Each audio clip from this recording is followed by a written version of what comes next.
Good morning. Today we're actually doing a new topic for math. You have been reviewing recently adding and subtracting fractions, adding and subtracting mixed numbers. Now we're going to be multiplying fractions times whole numbers, and this has its own set of rules. So we're going to walk through a few of these together this morning. You want to have your notebook paper or your dry erase board out and ready to go so that you are doing the work with me as I'm doing it. There's one rule that you need to remember when we are doing multiplying fractions times whole numbers, and that is you only multiply the numerator by the whole number. Okay? Oops. Make that a little smaller. We are only multiplying the numerator by the whole number. Let's look and see what I mean by that. Okay, so here's an example of a problem, 5 times 6/8. Now, when might you use something like this? It might be something along the lines of, there were 5 friends and they each ate 6/8 of a pizza. How much did they eat all together? And that's how we're going to figure this out. Instead of adding 6/8 plus 6/8 plus 6/8 plus 6/8 plus 6/8, we're just going to do 5 times 6/8. Now, our denominator stays the same, so you don't have to worry about that. And we are just going to do our whole number times our numerator. Okay, so 5 times 6, 30. And then we have our 8 as our denominator, like we usually do. You don't change that. Now, the problem is that you cannot leave this as an improper fraction, right? You have to change that, and you have to think to yourself, how many times does 8 go into 30? How many times does 8 go into 30?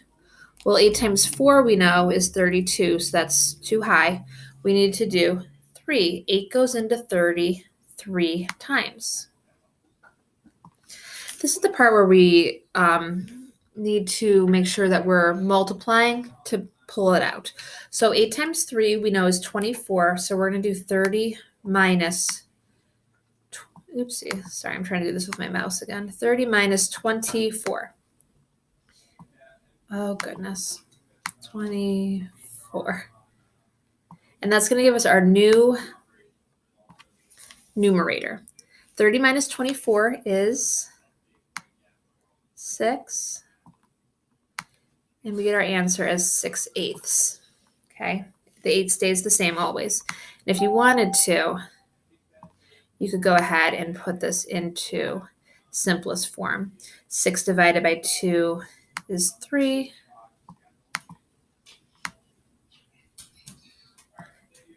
And 8 divided by 2 is 4. So that's your final answer right there, is 3 3/4. I'm going to go ahead and turn off my camera so that I can annotate on the screen with my fingers. Makes it a lot easier. And we're going to do quite a few of these together just to make sure you get the gist of it, and then you'll practice a few on your own. Okay, the first problem that we're going to do here this way is 11 times 3/4. Now remember, we are only multiplying the numerator by the whole number. So we are just doing 11 times 3. So 11 times 3 is 33, and we keep 4 as our denominator. Now we have to think to ourselves, how many times does 4 go into 33? Well, you need to know your facts for 4s. 4 times 10 is 40, so that's too high. 4 times 9 is 36, so that's too high. 4 times 8 is 32. That works perfectly. So you can pull 4 out of 33 8 times. And then 4 times 3 is 32, and that's what we're pulling out. Okay, so 33 minus 32 is 1. So you get 8 1/4. And that is already in simplest form, so you don't have to do anything else with that one. Okay, our next problem is going to be 4 times 2/5. So, same as we just did last time, we are going to multiply our whole number times our numerator. So 4 times 2 is 8. and then our denominator stays the same. And then we have to ask ourselves, how many times does 5 go into 8? 5 goes into 8 one time. That one was easy. And then we have to pull out 5. So 8 minus 5 is 3 fifths. So 4 times 2 fifths equals 1 and 3 fifths. And it's already in simplest form. Our next problem is going to be 7 times 3 eighths. So take a second, write that down. First thing we do is we have 7 times 3, our whole number times our numerator. 7 times 3 is 21. And then our 8 is on the bottom. So then we have to think, how many times does 8 go into 21? Well, 8 times 2 is 16. 8 times 3 is 24. So that's too high. So we know it goes in twice. And we have to pull out 16. Now, if you want to take some time somewhere else on your paper and actually go through the subtraction for that, that's a good idea, just to make sure you have the correct answer. So here I have 21 minus 16. I borrowed 11 minus 6 is 5. So I get 2 and 5 eighths.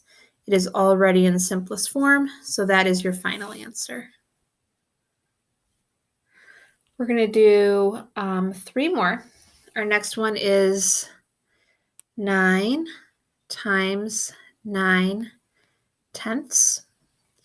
We have to multiply the whole number by the numerator. So 9 times 9 is 81. So we have 81 tenths. We obviously cannot leave it like that. We have to ask ourselves, how many times does 10 go into 81? Well, 10 times 8 is 80. That's as close as we're going to get. So we put our whole number 8 right there. And then we have to do 81 minus 80, which is pretty easy. We get a 1, and we get 1/10.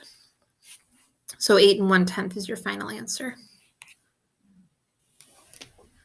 Now, sometimes when you multiply, you end up getting a whole number as your answer only. So that's what we're going to look at with this problem. This is 5 times 4 tenths. Again, imagine that you are asking, there's 5 friends, each eat 4 tenths of a pizza. How much pizza did they eat in all? That can be solved like this, and you're actually going to get a whole number with no fractions as your answer. So let's look at how that would look. So first we do like we always do, the whole number times the numerator. 5 times 4 is 20. 10 is your denominator. Now we have to ask ourselves, how many times does 10 go into 20? Well, 10 times 2 is 20. So some of you would want to write this like 2 and 0 tenths, but you do not need to do that. So if I were to ask, every friend ate 4 tenths of a pizza, how many pizzas did 5 friends eat? Well, if you cut the slices into 10 pieces, they would only have needed 2 pizzas. Okay, so sometimes you do just get a whole number as your answer without having an actual fraction. So that's an example of a time that could happen here. All right, here's our last one. We have 14 times 2. I hope that you're able to just double 14 in your head, but if you're not, you can either multiply 14 times 2, or you could add 14 plus 14. So we have 14 times 2, which is 28 twelfths. And then we have to think, how many times does 12 go into 28?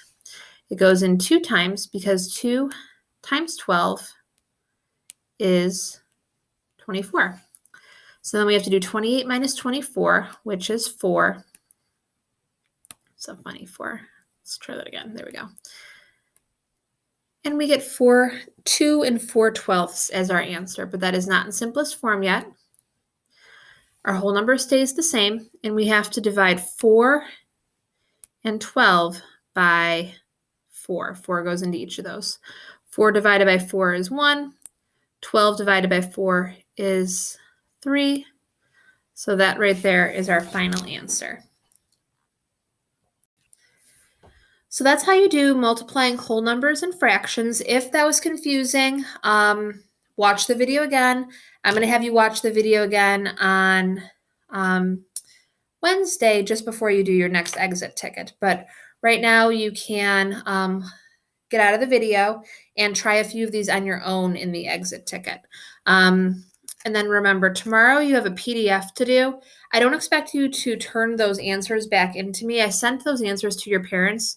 So just ask if you could check your own work or ask your parents to check your work. I don't expect those to get turned back in. I'm going to be looking at your exit tickets this week. You'll have 2. I'm going to be looking at your quiz on Thursday, all on multiplying fractions and whole numbers. And then you have a little, I think, 5 or 6 question quiz on ALEKS on Friday, just to check and make sure that you understand what you're doing here. Okay? So if you need any help, let me know, and good luck on your exit ticket.